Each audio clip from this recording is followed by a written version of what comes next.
പിന്നെ ഇത്തരത്തില് ഇടയ്ക്കിടയ്ക്ക് മസിൽ ക്രാംസ് വരുന്നവര് എന്തൊക്കെ കാര്യങ്ങളാണ് ശ്രദ്ധിക്കേണ്ടതെന്ന് നോക്കാം. ധാരാളമായിട്ട് വെള്ളം കുടിക്കാൻ വേണ്ടിയിട്ട് ശ്രദ്ധിക്കുക. ഡെയിലി ഒരു 3 ലിറ്ററെങ്കിലും വെള്ളം കുടിക്കാൻ വേണ്ടിയിട്ട് ശ്രദ്ധിക്കുക. അതുപോലെ തന്നെ ഇലക്ട്രോലൈറ്റ്സ് ധാരാളം അടങ്ങിയിട്ടുള്ള കരിക്ക് വെള്ളം പോലെയുള്ള പാനീയങ്ങൾ ഉൾപ്പെടുത്താൻ വേണ്ടിയിട്ട് ശ്രദ്ധിക്കുക. നിങ്ങൾ കുടിക്കുന്നതിനകത്ത് ഉൾപ്പെടുത്താൻ വേണ്ടിയിട്ട് ശ്രദ്ധിക്കുക. അതുപോലെ തന്നെ നാരങ്ങായിൽ ഉപ്പിട്ട് കുടിക്കുന്നത്, നാരങ്ങ വെള്ളത്തിൽ ഉപ്പും പഞ്ചസാരയും കൂടെ ഇട്ട് കുടിക്കുന്നത്, കഞ്ഞിവെള്ളം ഉപ്പിട്ട് കുടിക്കുന്നതെല്ലാം നമ്മുടെ ശരീരത്തിൽ ഇലക്ട്രോലൈറ്റ്സിന്റെ അളവ് കൂട്ടാൻ വേണ്ടിയിട്ട് സഹായിക്കും. ഇതുകൂടാതെ ഫിസിയോതെറാപ്പിസ്റ്റിന്റെ സഹായത്തോടു കൂടി കാല് സ്ട്രെച്ച് ചെയ്യുന്ന അല്ലെങ്കിൽ നമ്മുടെ മസിൽ സ്ട്രെച്ച് ചെയ്യുന്ന രീതിയിലുള്ള എക്സസൈസുകൾ കൂടി പ്രാക്ടീസ് ചെയ്യുക.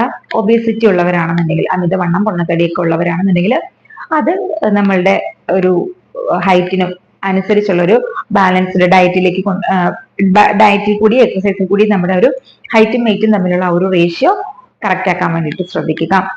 പിന്നെ എന്തെങ്കിലും പ്രമേഹ രോഗം അല്ലെങ്കിൽ തൈറോയിഡിന്റെ കംപ്ലൈന്റ്, BP അല്ലെങ്കിൽ കൊളസ്ട്രോൾ പോലെയുള്ള രോഗങ്ങൾക്ക് മരുന്ന് കഴിക്കുന്നവരാണെന്നുണ്ടെങ്കിൽ നിങ്ങൾ നിങ്ങളുടെ ശരീരത്തിലെ ഇലക്ട്രോലൈറ്റിന്റെ അളവ്, അതുപോലെ ഇത്തരത്തിലുള്ള നിങ്ങളുടെ പ്രശ്നം എന്താണ് ഷുഗറിന്റെയും BPയുടെയും ഒക്കെ ആ ഒരു വാല്യൂ ഒക്കെ എപ്പോഴാണെന്നുള്ളത് എത്രയാണെന്നുള്ളത് കറക്റ്റ് ആയിട്ട് ചെക്ക് ചെയ്യാൻ വേണ്ടിയിട്ട് ശ്രദ്ധിക്കുക.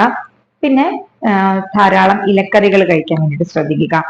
അതിൽ ധാരാളം ഇത്തരത്തിലുള്ള ഇലക്ട്രോലൈറ്റ്സ് അടങ്ങിയിട്ടുണ്ട്, ഫൈബർ അടങ്ങിയിട്ടുണ്ട്. ഇതെല്ലാം നമ്മുടെ ശരീരത്തിൽ ക്രാമ്പ് പോലെയുള്ള പ്രശ്നങ്ങൾ വരുന്നത് കുറയ്ക്കാനായിട്ട് സഹായിക്കും. അതുപോലെ തന്നെ ഏത്തപ്പഴം കഴിക്കുന്നത് നമ്മുടെ ശരീരത്തിൽ പൊട്ടാസ്യം, അതുപോലെ സോഡിയം പോലെയുള്ള ലവണങ്ങളുടെ അളവ് കൂട്ടാനായിട്ട് സഹായിക്കാറുണ്ട്.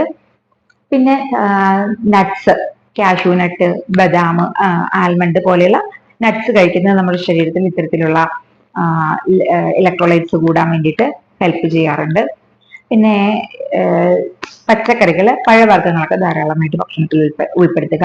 ചെറു മത്സ്യങ്ങൾ, നത്തോലി പോലെയുള്ള മത്സ്യങ്ങൾ കഴിക്കുക വഴി നമുക്ക് ശരീരത്തിൽ കാൽസ്യത്തിന്റെ അളവ് കൂട്ടാനായിട്ട് സഹായകമാകും. പാലുൽപ്പന്നങ്ങൾ നമ്മുടെ ശരീരത്തിൽ കാൽസ്യത്തിന്റെ അളവ് കൂട്ടാനായിട്ട് സഹായിക്കാറുണ്ട്.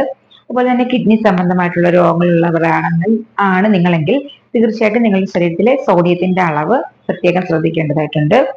അപ്പൊ ഈ ഒരു രീതിയിലൊക്കെ ശ്രദ്ധിക്കുകയാണെന്നുണ്ടെങ്കിൽ നിങ്ങൾക്ക് ഈ ഒരു മസിൽ ക്രാംസ് വരുന്നതിന്റെ ആ ഒരു റിക്കറൻസ് കുറയ്ക്കാനും അല്ലെങ്കിൽ മസിൽ ക്രാമ്പിനെ തടയാനും ഒക്കെ സഹായകമാകും.